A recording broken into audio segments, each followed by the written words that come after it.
Bonjour à tous, soyez les bienvenus à la Cinémathèque française pour cette projection de La Sentinelle, donc suivie d'une rencontre avec Arnaud Desplechin.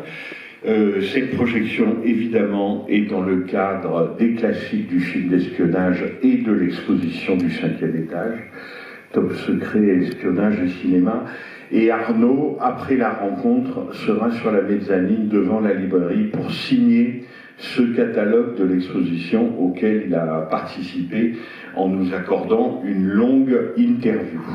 La Sentinelle, c'est 1992, c'est donc il y a 30 ans, c'est le premier long métrage d'Arnaud Desplechin qui s'était fait remarquer avec un moyen métrage qui s'appelait La vie des morts. Le film a été tourné évidemment en pellicule à l'époque, et c'est Caroline Champetier, la chef opératrice du film, qui a établi la copie numérique flambante neuve que donc vous allez voir cet après-midi. Donc on se retrouve avec Arnaud Desplechin à l'issue de la projection. Bon film.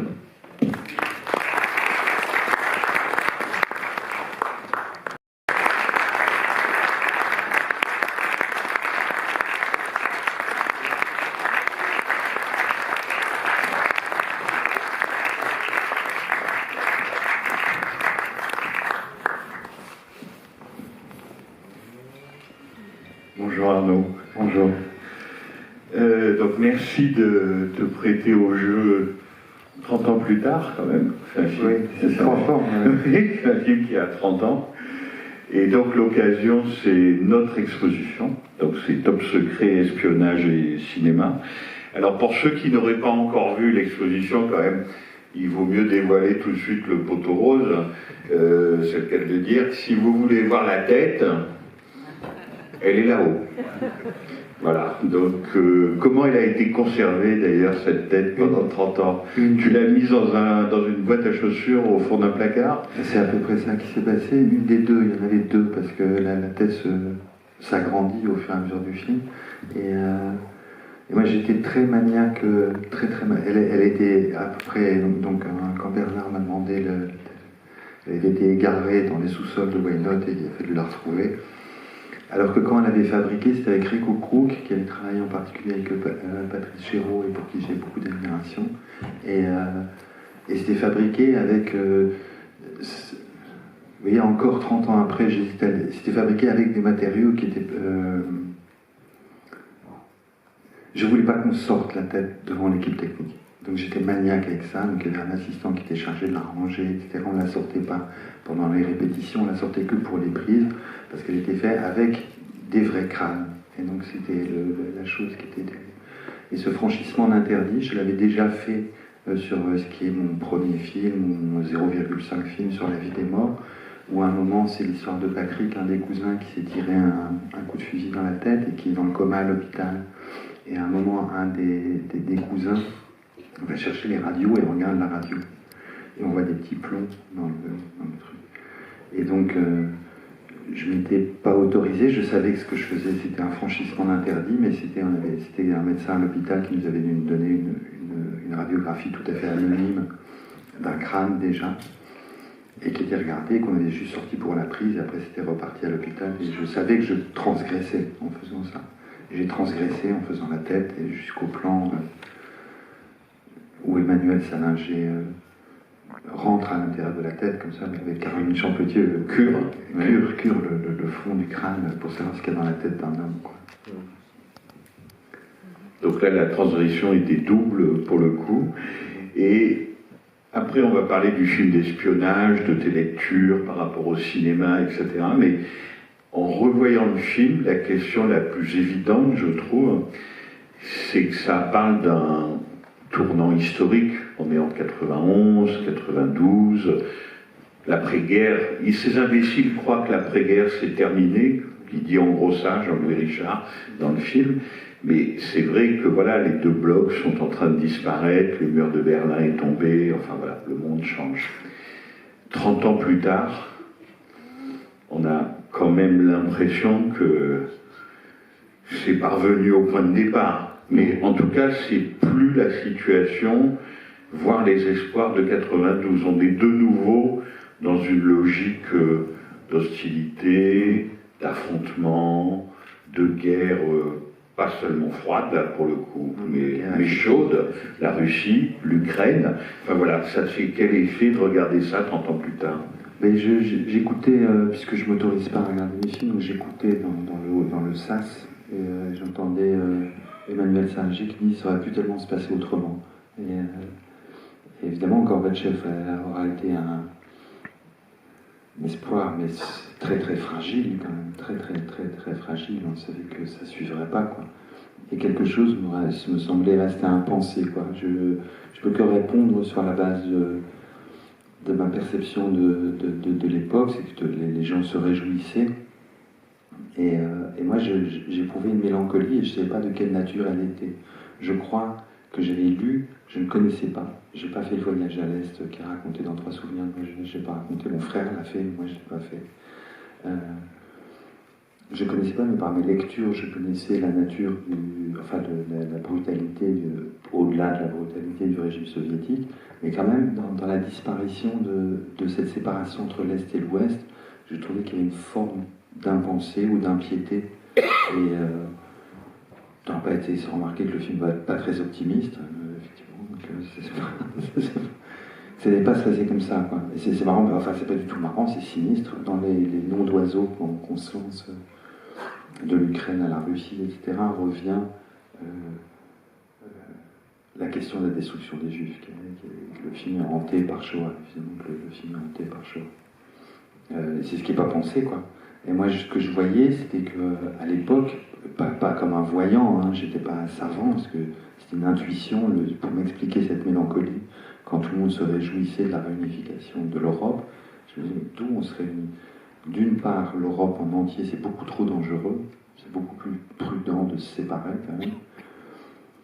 Et puis d'autre part, c'était cette trace, cette séparation, c'était comme pour moi un tombeau pour les corps qui n'ont pas pu être enterrés parce qu'ils ont disparu. Et donc quand ce tombeau disparaissait, c'est cette frontière, on voit Alexis Nitzer au début qui trace la frontière de Churchill comme ça entre l'Est et l'Ouest. Et disparaissait, il y avait une part de mémoire qui disparaissait. On voit dans les concurrences de mémoire en ce moment entre l'Ukraine et la Russie, c'est terrifiant, quoi. C'est terrifiant la folie dans laquelle la Russie, après l'interdiction des mouvements de mémoire en Russie, etc., c'était absolument terrifiant. Et quand on revoit le film aujourd'hui, mais je pense que c'était déjà perceptible à l'époque, le film a été au Festival de Cannes, il a fait un peu sensation, il a été très soutenu et puis aussi attaqué. Enfin voilà, il n'a pas été au palmarès malgré tous les efforts de Serge Toubiana, je crois. Mais c'est vrai que quand on le revoit aujourd'hui, on se dit ce qui fait son originalité profonde, c'est que c'est des filles et des garçons qui se draguent un peu dans des cafés du quartier latin, quoi. Ça, ok, c'est assez répertorié dans le cinéma français. Et en même temps, c'est des personnages profondément historiés. Pas historiques, mais historiés. C'est-à-dire, on sent que la politique, l'histoire, cette séparation européenne dont tu parles, c'est comme si le personnage d'Emmanuel Salinger, Mathias, le prenait à son compte. Enfin, ça charge, ça pèse sur ses épaules. Et je trouve que le contraste entre les deux, une légèreté, une frivolité, parfois des choses qu'on connaît, qu'on retrouve, et puis tout d'un coup, le poids de l'histoire. Mais ça tenait... ça tient peut-être aussi à son mode de tournage. J'ai pensé commencer comme ça, parce que je voyais à la fin, le film a donc été restauré, il en avait bien besoin. Et donc rendre hommage à Caroline Champetier, qui a été tellement géniale sur le tournage et géniale lors de la restauration. La copie rend hommage à ce qu'elle a inventé. Mais rendre hommage à Emmanuel Salinger, la vibration, la vulnérabilité, le poids qu'il porte sur les épaules et qui est un acteur invraisemblable, parce que le poids de douleur qu'il arrive à porter dans le film me stupéfie.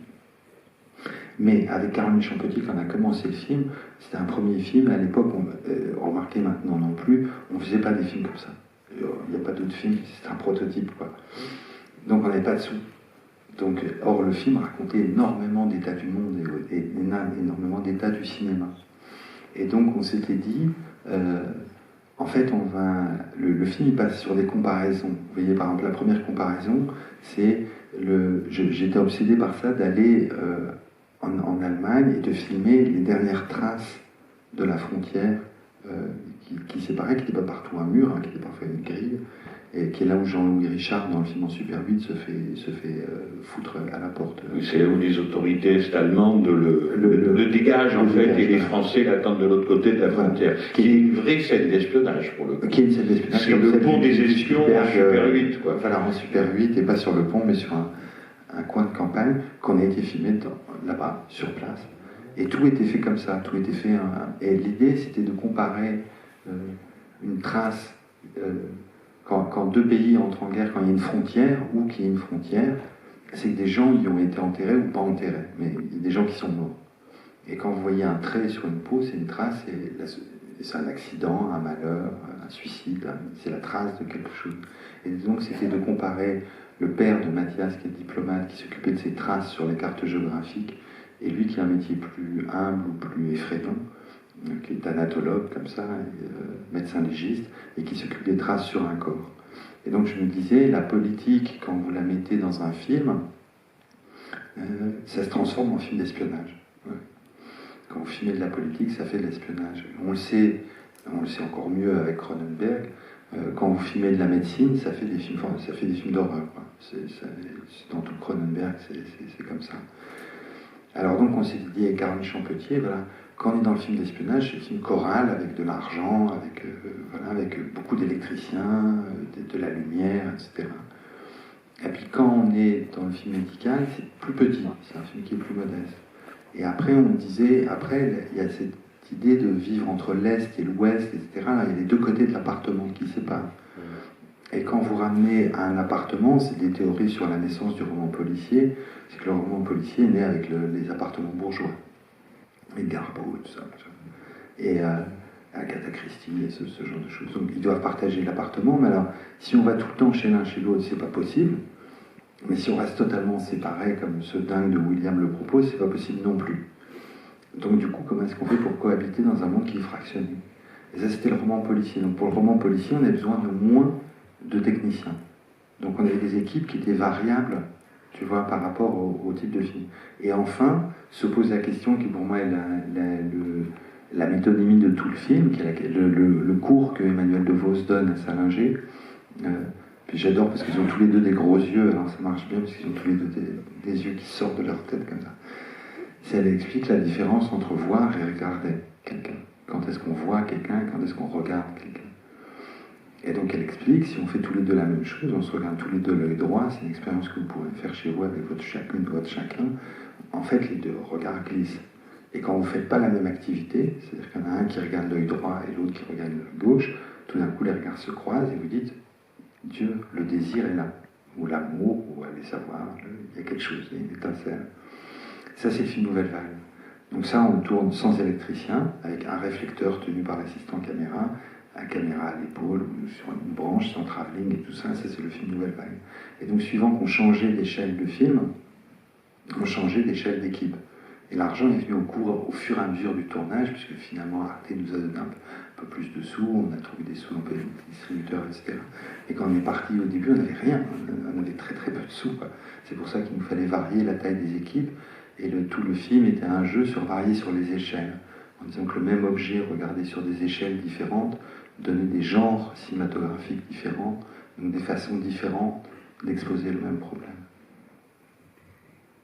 Et les yeux, le regard voit, enfin on peut se dire aussi que c'est une leçon de cinéma, enfin c'est presque un exercice de chant contre chant.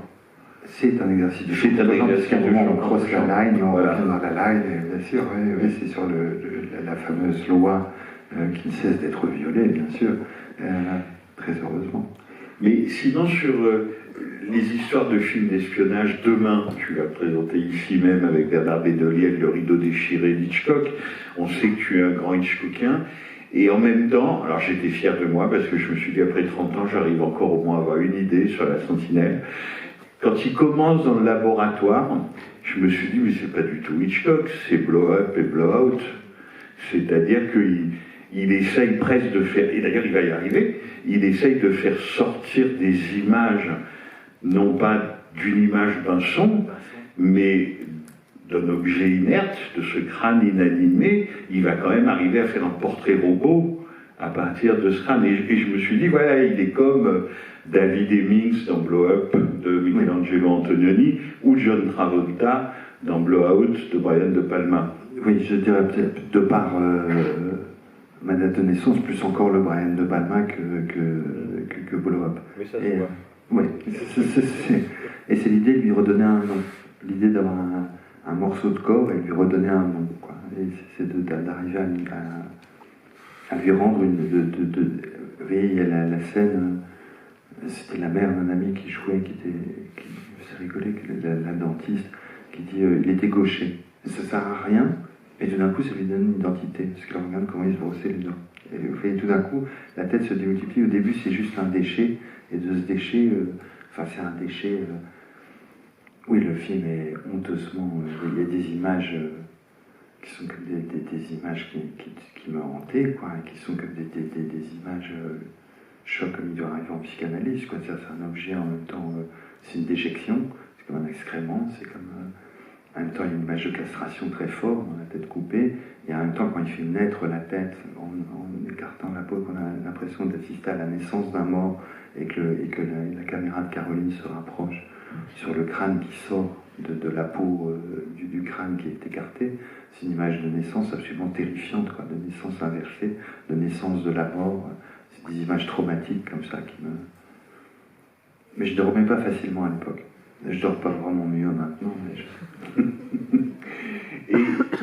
Et sur cette idée que l'histoire c'est le roman, enfin que l'histoire avec un grand H contient aussi toutes les histoires, est-ce que c'est plutôt là pour le coup des lectures romanesques? Est-ce que c'est John le Carré? Enfin, on sent que ça vient autant du roman d'espionnage que du film d'espionnage. Ça vient plus de mes lectures enfin, il y a bien des choses qui viennent...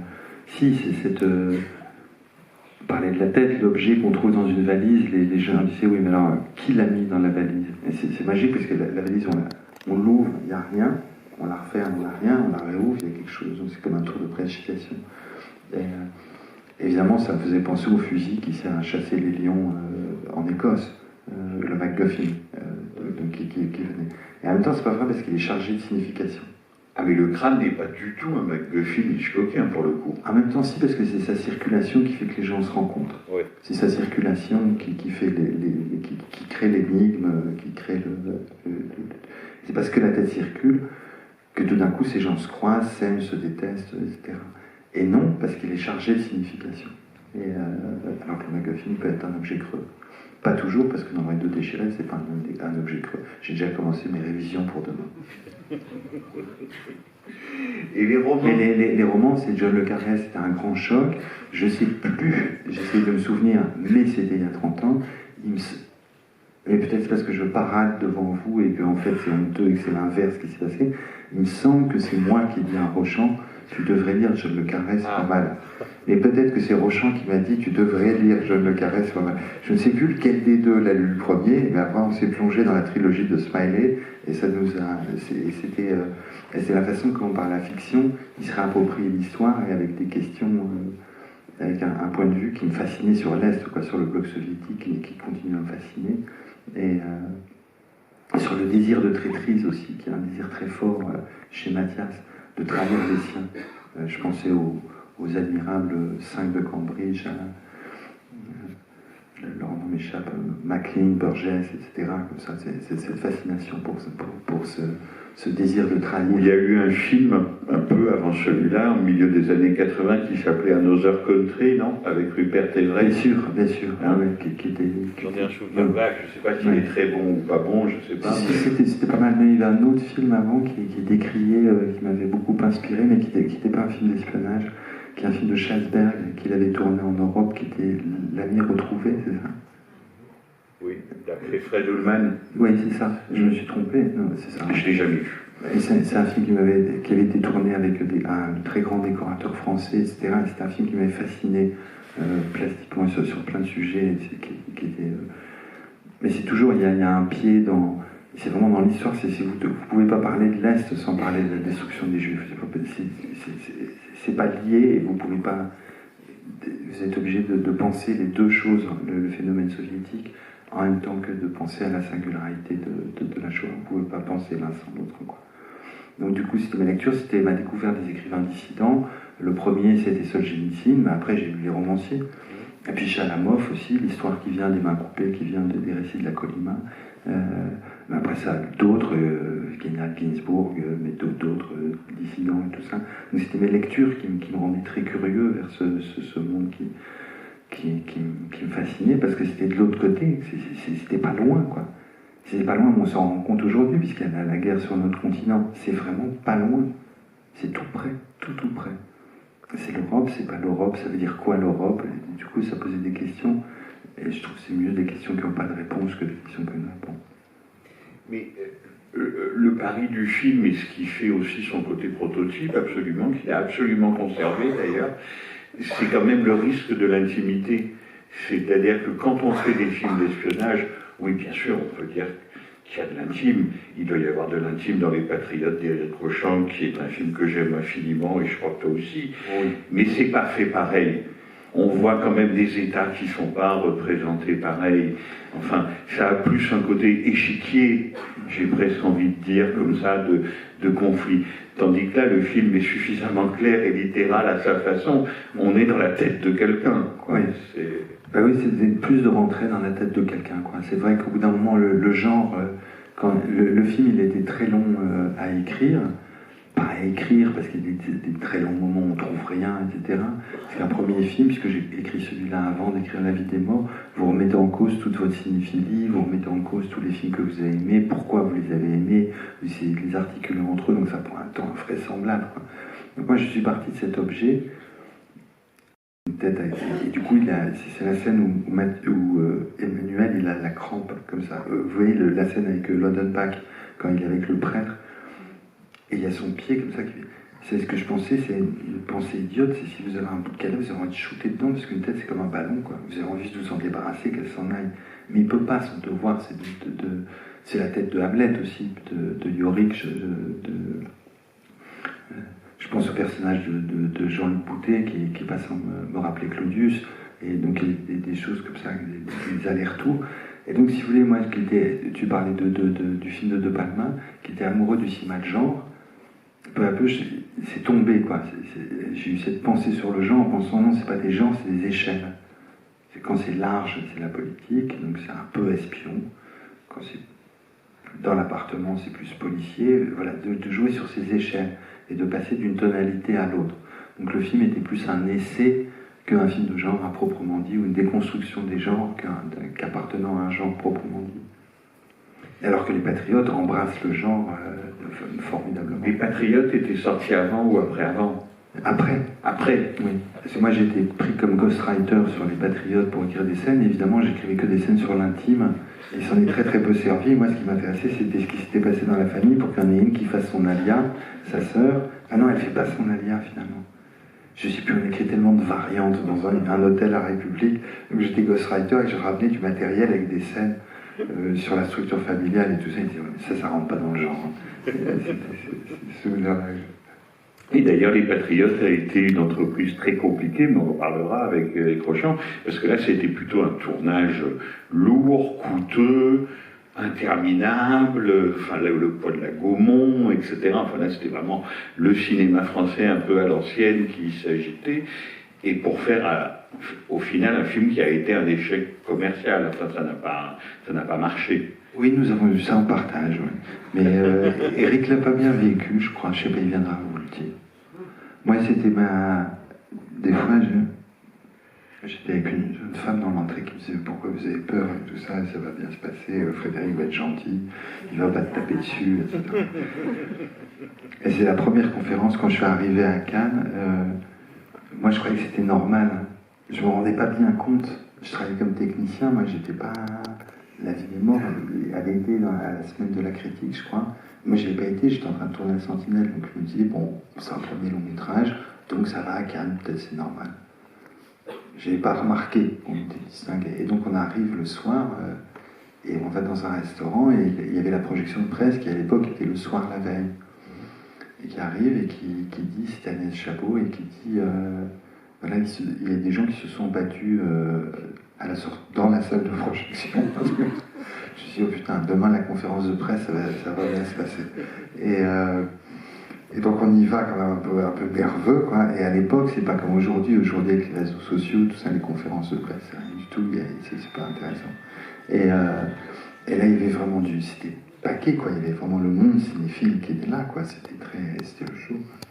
Et là, il y a un type qui se lève, je me souviens très bien, c'était à ma droite, qui se lève, genre 5e rang, 6e rang, et qui me dit, monsieur, vous venez de montrer une merde absolue en sélection officielle au Festival de Cannes, est-ce que vous n'avez pas honte de nous projeter un film pareil? Je me suis dit, putain, le mec, il est bienvenu dans le... Effectivement, c'est singulier que je sois dans la sélection officielle.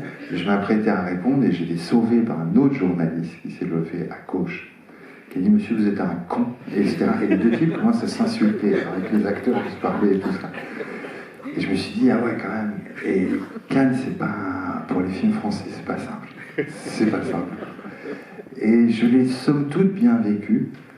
Et après, c'est passé une deuxième anecdote, c'est qu'après, j'ai mis beaucoup de temps à écrire comment je me suis disputé. Beaucoup de temps. Mais on est revenu. Et là, je m'étais dit, j'ai pas mis de l'eau dans mon vin. Le film est encore plus long. Mais c'est une comédie. Donc, quand même. Et puis, il y a des blagues. Il y a un peu plus de blagues, quoi. Donc, le film est un tout petit peu plus optimiste, quoique. Bon, je me suis dit, ça va passer.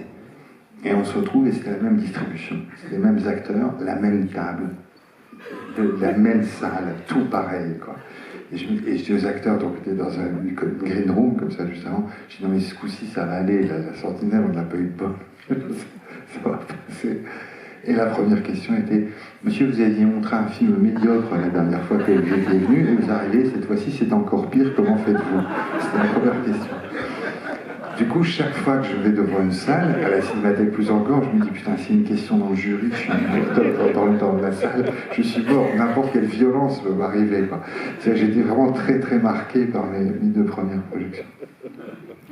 Mais c'était ce que tu disais, c'est-à-dire le mélange des registres et le mélange des genres qui arrivait à irriter à ce point-là.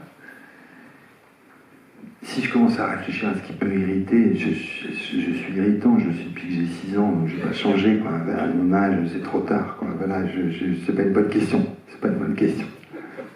Oui, des fois, ça peut irriter. Non, le film est abstrait, le film est très exigeant, il est dur. Le film est très en beaucoup de plans de séquences, que là aussi je dois au dialogue que j'ai eu avec Caroline Champetier et cette déconstruction des genres. Le film n'habite pas un genre par rapport à l'autre. Au genre établi du film d'espionnage, quoi. Je pense que le film est amoureux du genre de l'espionnage plus qu'il n'est un film d'espionnage en lui-même. Tout à fait, oui. Tout à fait. Et de ce point de vue-là, alors là, c'est vraiment notre thème à nous, c'est le thème de l'exposition qu'ont fait Mathieu Orléans et Alexandra Midal, mais espionnage et cinéma, c'est vrai que c'est quelque chose, c'est une parenté, c'est une gémellité, c'est parfois les mêmes instruments. J'ai dit, bon, le côté Blahout, la caméra, etc. Enfin voilà, il y a quelque chose dans le thème, dans l'activité qui est particulièrement proche de l'activité cinématographique. Ben pour moi, il y en a une dont je parlais avec Orléans, j'ai l'impression qu'on était sur la même longueur d'onde quand on en parlait. Je dis, il y a cette idée que le monde doit être déchiffré. Et la caméra, il me semble que ce soit, quel que soit le genre cinématographique embrassé, plus encore dans le film d'espionnage qui met ça de manière emphatique, éclaire une des fonctions du cinéma qui est de déchiffrer le monde. C'est que le monde quotidien, quand on va ressortir dans la rue, tout est confus, tout à l'heure étrangement ennuyeux, répétitif, etc. Et tout d'un coup, vous dites, mais non, il y a un motif derrière, c'est crypté. Le monde, il est crypté, et la caméra, elle le décrypte. Et c'est quand vous voyez le film projeté, la réalité elle s'enchante, tout d'un coup, elle se révèle, quoi. Elle se révèle par la puissance ou de la chimie, dans le photochimique, ou par la puissance de l'électronique, avec les caméras numériques. Mais tout d'un coup, vous voyez les motifs dont le monde est tramé. Et ça, c'est un sentiment très fort qu'on a au cinéma, quel que soit le genre adopté, et plus encore dans le film d'espionnage, qui révèle cette puissance du cinéma à montrer un monde chiffré. Ce qui a dû exister pour le roman, hein, mais sur d'autres modes. Dans Balzac, il y a ça aussi, mais c'est pas sur l'espionnage, parce que le roman, l'écriture n'est pas la même que la cinématographie. C'est que le monde est chiffré, qu'il y a besoin, c'est le point commun entre le cinéma, la psychanalyse et le film d'espionnage, qu'il y a besoin d'un chiffre. Et après, il y avait un motif, c'est pour ça que je me permettais de dire avec Mathieu Orléans, est-ce que je vais oser le dire, que pour moi, les James Bond, c'est pas vraiment des films d'espionnage, c'est l'ambiguïté sexuelle qui me semble au cœur de ce genre-là. J'aimais bien parce que Mathias, ça faisait un M, William, ça faisait un W, comme ça, c'était les deux faces d'une même pièce.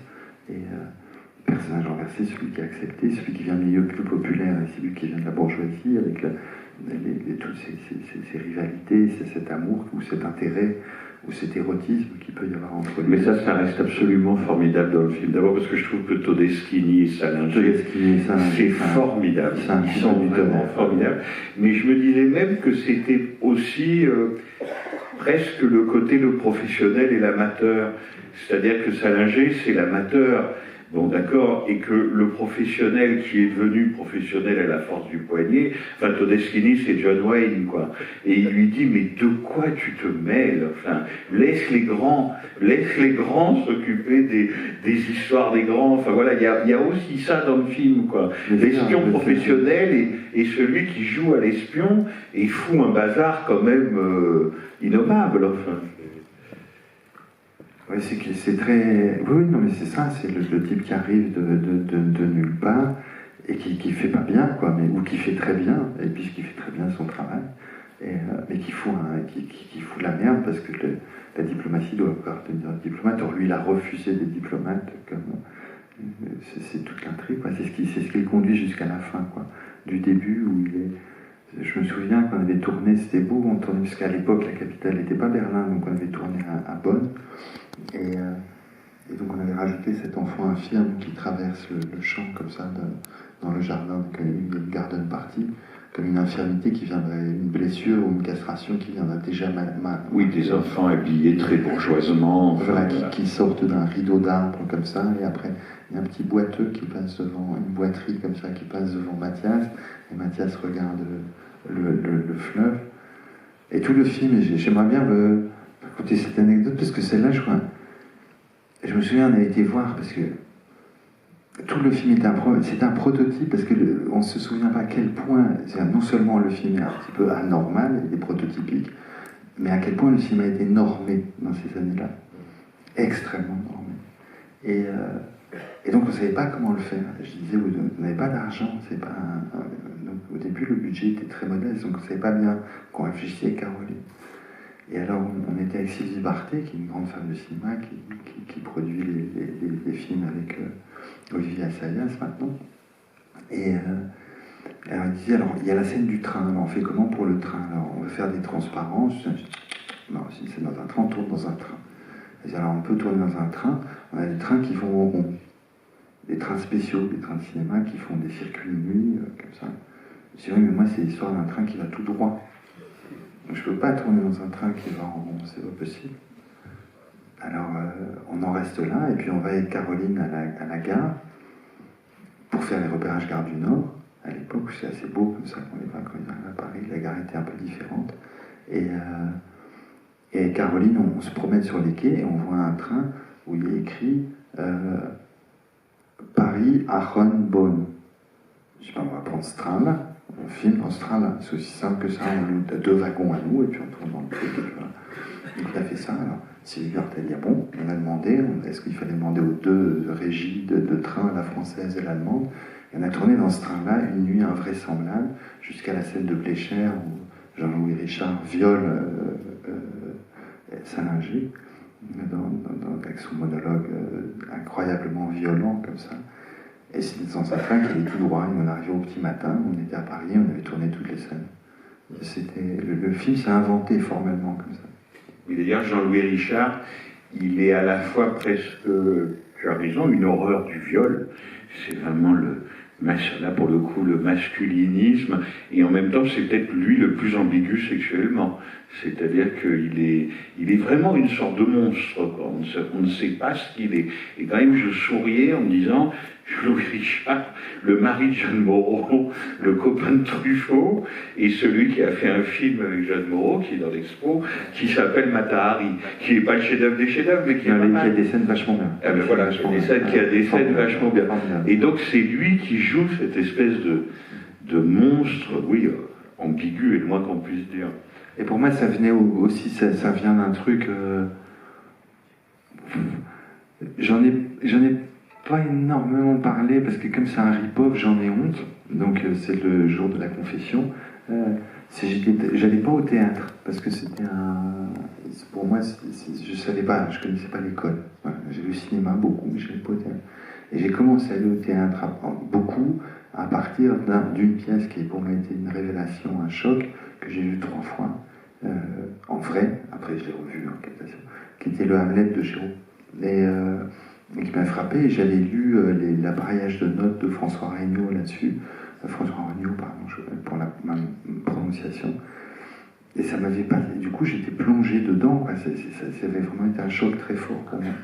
Et je pensais sur il y a la figure de Hamlet père est terrifiante, la figure du fantôme, de celui qui revient d'entre les morts, et il y avait quelque chose qui me marquait très très fort là-dessus, quoi, sur l'apparition, quand il apparaît après Gare du Nord, et qu'il a ces monologues insensés, comme ça, de divagation, comme ça, dans la gare où Salinger s'endort, et où la scène du train, et je trouvais magnifique, quoi, et d'ambiguïté.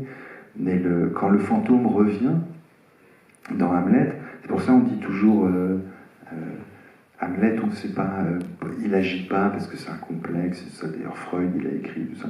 Non, il agit pas parce que c'est un fantôme qui parle.